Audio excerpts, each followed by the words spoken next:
मित्रों मित्रों चुनाव का माहौल है और इस मौके पर एक छोटी सी कविता मैंने लिखी है। सोचता हूँ कि आप सबके समक्ष को लाऊं कविता, ताकि आप भी मेरे मनोभावों से परिचित हो सकें। जैसी उठा पटक इस माहौल में है, चुनाव के माहौल में जैसी सरगर्मी है, जैसा आप देख रहे हैं, उसी को मैंने कविता में प्रस्तुत किया है। ध्यान दीजिए कि फिर बजी है दुंदभी शायद हो रहे हैं चुनाव, कि फिर बजी है दुंदभी शायद हो रहे हैं चुनाव, फिर सुनाई दे रही है नेताओं की काँव काँव। कोई कह रहा है सबको देखा बार बार, हमको देखो एक बार। कोई कह रहा है कि सबको देखा हो बार बार, हमको देखो एक बार। और कोई अपने विरोधी के गुण ऐसे बखानता है, वो 4 हत्याएं कर चुका है, बहुत बड़ा अपराधी है, हमने तो 2 ही की है, संख्या आधी है।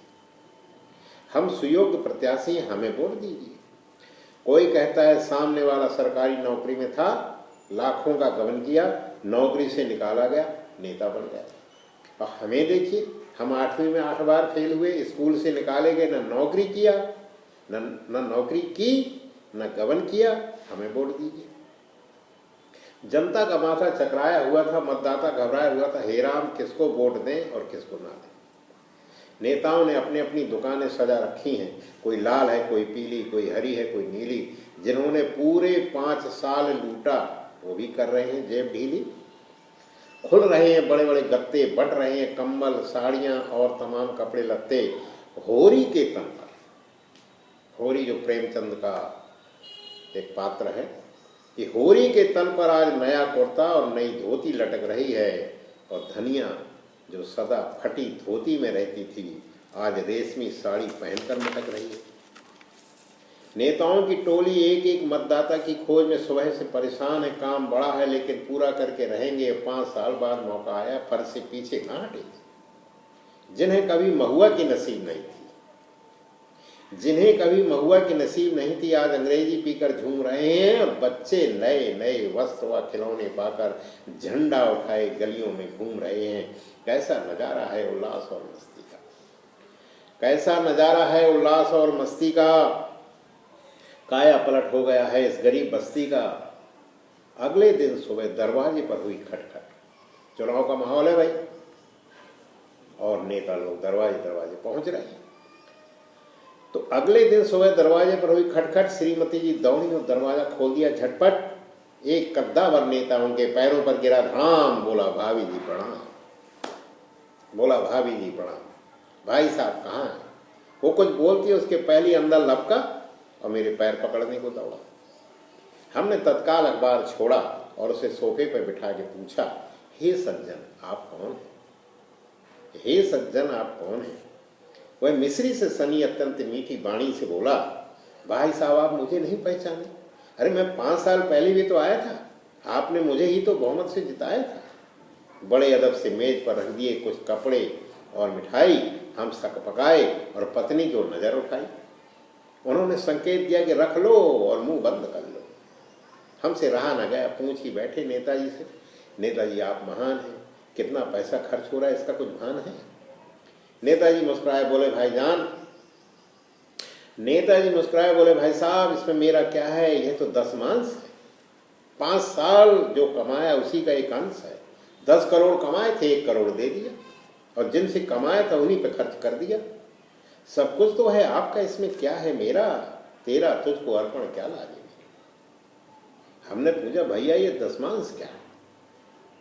नेताजी हमारी अज्ञानता पर मुस्कुराए और बोले, भाई साहब बापू ने कहा था कि नादान इतनी कमाई कर ली, अब तो जा गुरु को दे दे या गरीबों को दान कर दे अपनी कमाई का 10वां भाग।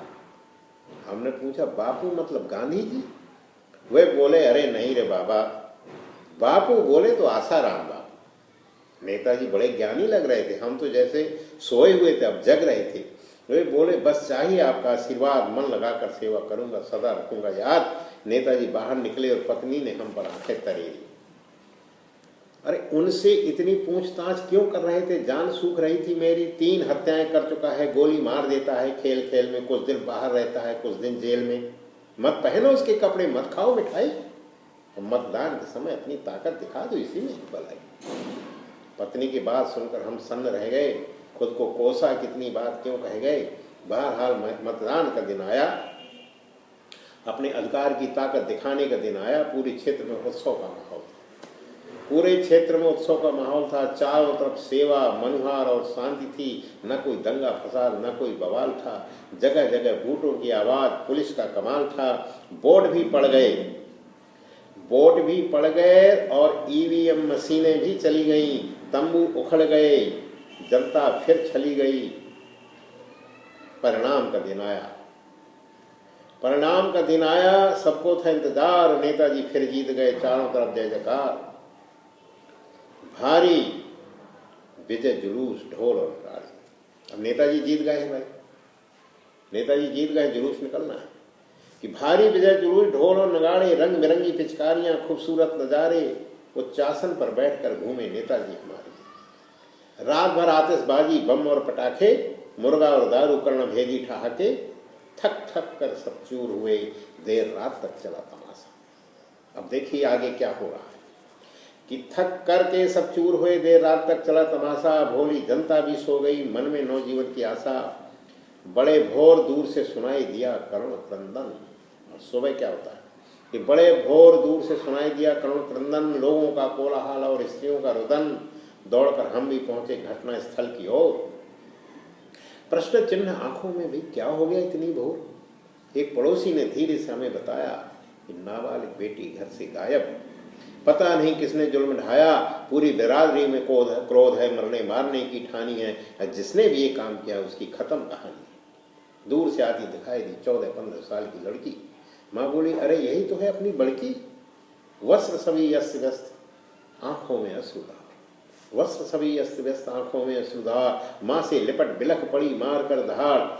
बेटी बोली कि ठूंस कर मुंह में कपड़ा, कुछ लोग मुझे उठा ले गए। रात भर जबरदस्ती की, गांव बाहर पटक गए। बाप ने पूछा, बेटा कौन थे ये हैवान? बेटी बोली, वही आपके नेताजी और उनके छुटभैये शैतान। बाप बोला, अरे वो तो अपनी ही बिरादरी का है, हमारी पूरी जात ने वोट देकर उसे जिताया है, हमारे साथ ही विश्वासघात, हमसे रहा न गया, बोल ही पड़े कि अरे अब तो खत्म करो ये जातवाद की राजनीति, अरे अब तो खत्म करो ये जातवाद की राजनीति। ये दुष्ट किसी के नहीं है, इन्हें चाहिए केवल जीत। रात भर आपके घर में पड़े रहे, दारू मुर्गा और व्यंजन ढकोसते रहे और आपकी इज्जत को तार तार कर दिया। होनहार बेटी को जीते जी मार दिया। आओ हम सब कसम खाएं कि न फंसेंगे कभी जात पात के दलदल में, न मीठे भाषण में, न ही किसी प्रलोभन में, न किसी के भय में, न किसी के छल में। इंसान को वोट देंगे, हैवान को नहीं। इंसान को वोट देंगे, हैवान को नहीं। किसी सज्जन को जितवाएंगे, शैतान को नहीं। शायद हमारी बात धीरे धीरे समझ में आई, शायद हमारी बात धीरे धीरे समझ में आई। अब किसी अपराधी को वोट ना देंगे। बाप ने कसम खाई। हमने कहा, अभी चलो थाने रिपोर्ट लिखवाते, उसे छोड़ेंगे नहीं, कानून के हवाले करवाते हैं। इन नेताओं को सबक सिखाना होगा, इन नेताओं को सबक सिखाना होगा, इन्हें इनकी औकात बताना होगा। ये हमसे हैं, हम इनसे नहीं, हम इन्हें बनाते हैं, ये हमें नहीं।